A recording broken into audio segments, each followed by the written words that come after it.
tolong orang lain untuk datang kepada Tuhan Yesus.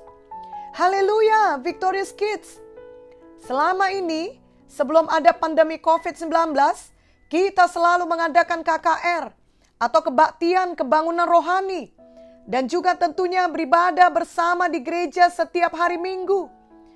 Kita bersyukur bahwa banyak di antara Victorious Kids sudah mengajak dan membawa teman, saudara, bahkan orang tua ke ibadah KKR kita.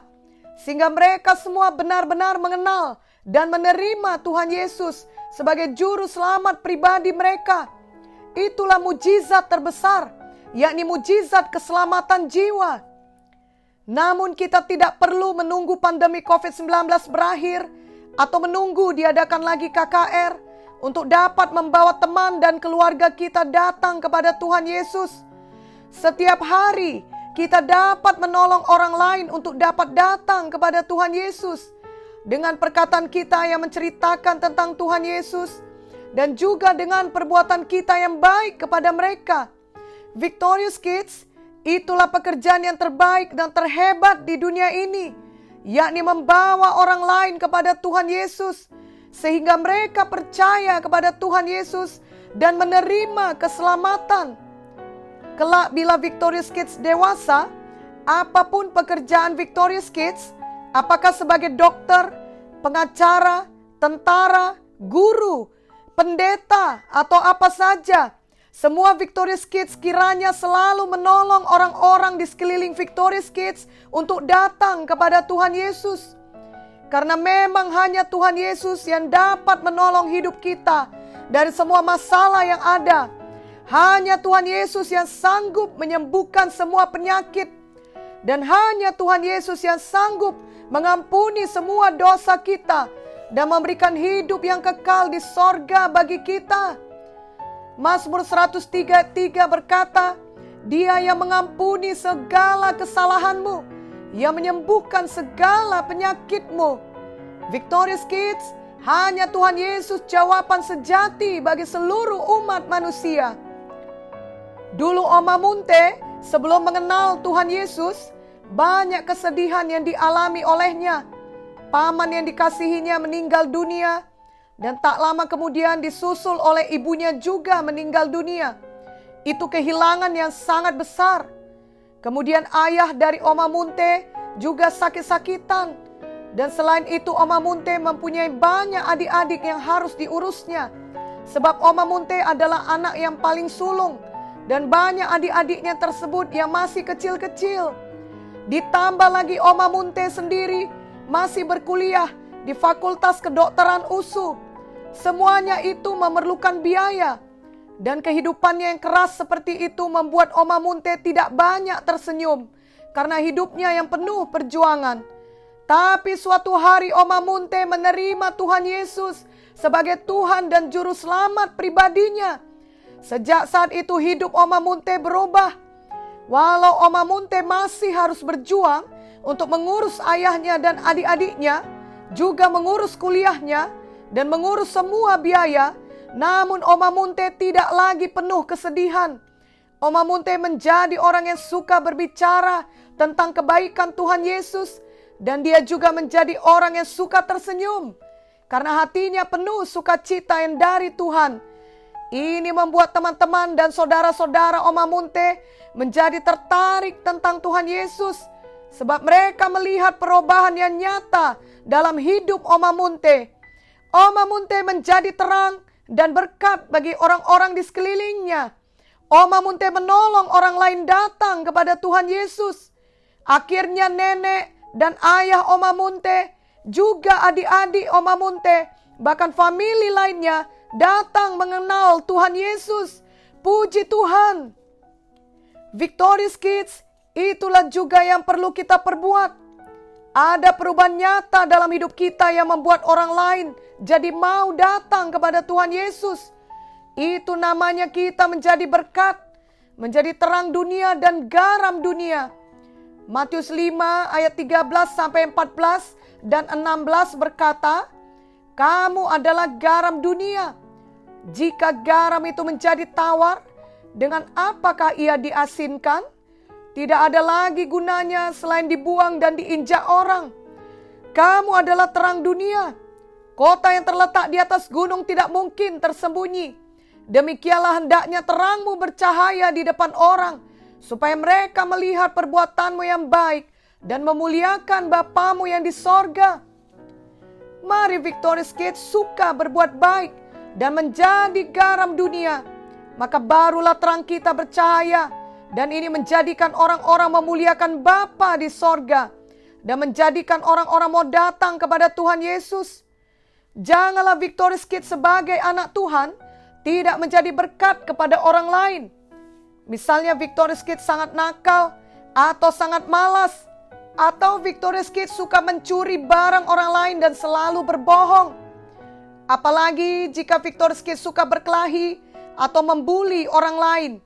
Hidup yang seperti itu sama sekali tidak menjadi berkat dan terang, dan tidak akan menolong orang lain untuk datang kepada Tuhan Yesus. Justru membuat mereka semakin tidak mau datang kepada Tuhan Yesus.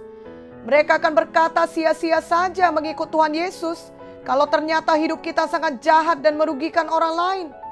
Victorious Kids, janganlah hal seperti ini terjadi.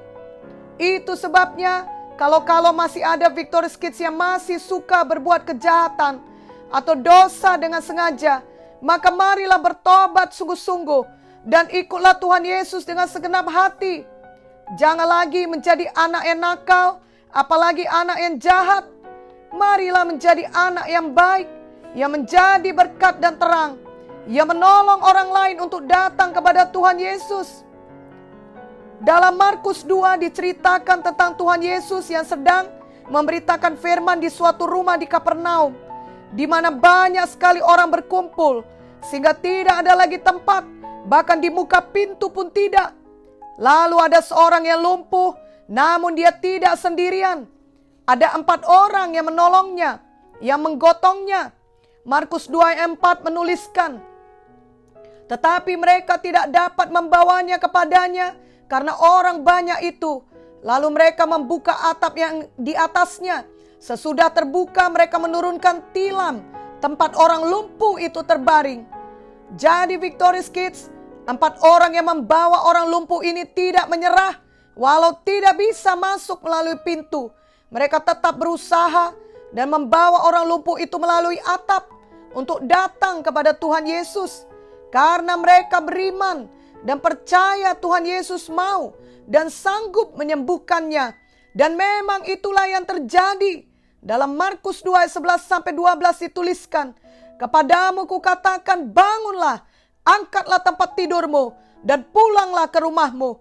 Dan orang itu pun bangun, segera mengangkat tempat tidurnya, dan pergi keluar di hadapan orang-orang itu, sehingga mereka semua takjub, lalu memuliakan Allah. Katanya, yang begini belum pernah kita lihat. Victorious Kids, sangat luar biasa hasilnya bila hidup kita menolong orang lain untuk datang kepada Yesus. Seperti kisah 4 orang yang menolong orang lumpuh itu yang menjadi sembuh. Hidup yang menolong orang lain untuk datang kepada Tuhan Yesus adalah hidup yang sungguh-sungguh berarti. Karena setiap orang yang datang pada Yesus akan diselamatkan, akan diubahkan, akan disembuhkan, dan akan diberkati.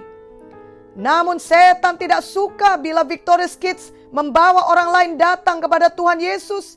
Setan akan menunjukkan bahwa ada banyak halangan, sehingga sebaiknya Victorious Kids diam saja. Jangan pernah bicara tentang Tuhan Yesus. Jangan berusaha atau berbuat apapun yang baik yang dapat membawa orang datang kepada Tuhan Yesus. Nah, Victorious Kids, jangan takut bila ada halangan. Jangan menyerah. Namun teruslah berbuat baik dan beritakan Tuhan Yesus setiap ada kesempatan dengan cara apa saja. Bila ada halangan, seperti 4 orang tadi mendapat halangan, yakni tidak ada tempat masuk dari pintu, namun mereka tidak menyerah. Mereka masuk dari atap. Maka Victorious Kids juga jangan menyerah. Roh Kudus akan mengajari Victorious Kids apa yang harus Victorious Kids perbuat atau katakan untuk mengatasi halangan tersebut. Amin. Dan semua ini dimulai dengan Victorious Kids sendiri sudah memiliki Tuhan Yesus dalam hati Victorious Kids. Mari ikutilah doa ini dengan sungguh-sungguh. Oh Tuhan Yesus, saya percaya dalam hati saya dan mengaku dengan mulut saya bahwa Engkaulah Tuhan dan Juru Selamat saya. Saya mau hidup menjadi berkat bagi orang lain. Saya mau menjadi terang dunia dan menjadi garam dunia, supaya saya dapat menolong orang lain untuk datang kepada Tuhan Yesus. Tolonglah saya, Roh Kudus. Ajarilah saya dan mampukan saya mengatasi semua halangan. Biarlah hidup saya bercahaya seperti terang dalam kegelapan. Dalam nama Yesus saya berdoa. Amin.